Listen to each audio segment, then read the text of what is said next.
El ayuno dentro del contexto de nuestra relación con Dios debe servir para acercarnos a Él. No debe ser por motivos egoístas tales como perder peso, convencer a Dios para que nos conceda algo o parecer más santos que los demás. Cuando decidimos hacer un ayuno, debe ser para acercarnos a Dios, escuchar su voz y crecer en nuestro andar con Él. La Biblia nos habla de diferentes clases de ayuno que veremos a continuación. Versículos bíblicos que tratan sobre el ayuno. Y Moisés estuvo allí con el Señor 40 días y 40 noches. No comió pan ni bebió agua, pero sí escribió en las tablas de piedra las palabras del pacto, es decir, los 10 mandamientos. Éxodo capítulo 34, versículo 28. Volvieron entonces los israelitas y todo el pueblo a la casa de Dios, y llorando se sentaron delante del Señor y ayunaron todo el día y hasta la noche. Y le ofrecieron al Señor holocaustos y ofrendas de paz. Jueces capítulo 20, versículo 26. Se reunieron en Mizpah, sacaron agua y la vertieron delante del Señor. Aquel día ayunaron allí y dijeron: hemos pecado contra el Señor. Y Samuel juzgaba a los hijos de Israel en Mizpah. Samuel capítulo 75, versículo 6. Lleno de miedo, Josafat se dispuso a consultar al Señor y ordenó que todos en Judá ayunaran. Crónicas capítulo 20, versículo 3. Así que todos ayunamos ese día y le pedimos al Señor que nos bendijera. Y Él nos bendijo. Esdras capítulo 8, versículo 23. Luego salió del templo y se dirigió a la habitación de Johanan, hijo de Eliasib. Y una vez allí, no comió ni bebió nada, pues estaba muy triste por el pecado de los israelitas que habían vuelto del cautiverio. Esdras capítulo 10, versículo 6. Sí, estaban enfermos, yo me preocupaba, ayunaba y me vestía de cilicio. Quisiera que mis oraciones volvieran a mí. Salmos capítulo 35, versículo 3. Aflijo mi cuerpo con ayunos y sollozos, y por esto la gente me insulta. Salmos capítulo 69, versículo 10. Dicen: ¿por qué ayunamos y no hiciste caso?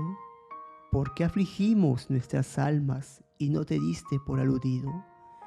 He aquí que en el día de su ayuno logran su deseo y explotan a todos sus trabajadores. Isaías capítulo 58, versículo 3. ¿No consiste más bien el ayuno que yo escogí en desatar las ligaduras de impiedad, en soltar las ataduras del yugo, en dejar libres a los quebrantados y en romper todo yugo? Isaías capítulo 58, versículo 6.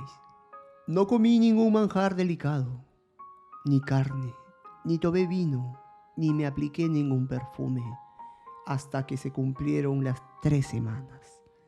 Daniel capítulo 10, versículo 3. Pero aún ahora, dice el Señor, vuélvanse a mí con todo su corazón, con ayuno, llanto y lamento. Joel capítulo 2, versículo 12. Todos los habitantes de Nínive creyeron a Dios y decretaron ayuno, y desde el mayor hasta el menor se vistieron de cilicio. Jonás capítulo 3, versículo 5. Cuando ustedes ayunen, no se muestren afligidos como los hipócritas, porque ellos demundan su rostro para mostrar a la gente que están ayunando. De cierto les digo que ya se han ganado su recompensa. Mateo capítulo 6, versículo 16. Pero tú, cuando ayunes, perfúmate la cabeza y lávate la cara, para no mostrar a los demás que estás ayunando, sino a tu Padre que está en secreto. Y tu Padre que ve en lo secreto te recompensará en público. Mateo capítulo 6, versículos 17 y 18. Jesús volvió del Jordán lleno del Espíritu Santo y fue llevado por el Espíritu al desierto. Allí estuvo 40 días y el diablo lo estuvo poniendo a prueba. Como durante esos días no comió nada, pasado ese tiempo, tuvo hambre. Lucas capítulo 4, versículo 1 y 2. Mientras ellos ministraban al Señor y ayunaban, el Espíritu Santo dijo: apártenme a Bernabé y a Saulo para la obra a la que los he llamado. Hechos capítulo 13, versículo 2. Entonces, habiendo ayunado y orado, les impusieron las manos y los despidieron. Hechos capítulo 13, versículo 3. También nombraron ancianos en cada iglesia, y luego de orar y ayunar, los encomendaron al Señor, en quien habrían creído. Hechos capítulo 14, versículo 23. Y así, queridos hermanos y hermanas, quisiera recordarles que el ayuno es voluntario. Elegimos ignorar por un tiempo la necesidad física de comer, de beber o de alguna otra cosa. Nos enfocamos en alimentar nuestro espíritu y buscar la presencia de Dios de una forma especial. Por eso es importante que el día del ayuno tengamos nuestra Biblia a mano y estemos en un lugar tranquilo donde podamos hablar libremente con Dios y escuchar su voz sin interrupciones. Te invito a suscribirte a este hermoso canal para seguir escuchando más versículos bíblicos y más oraciones cada día.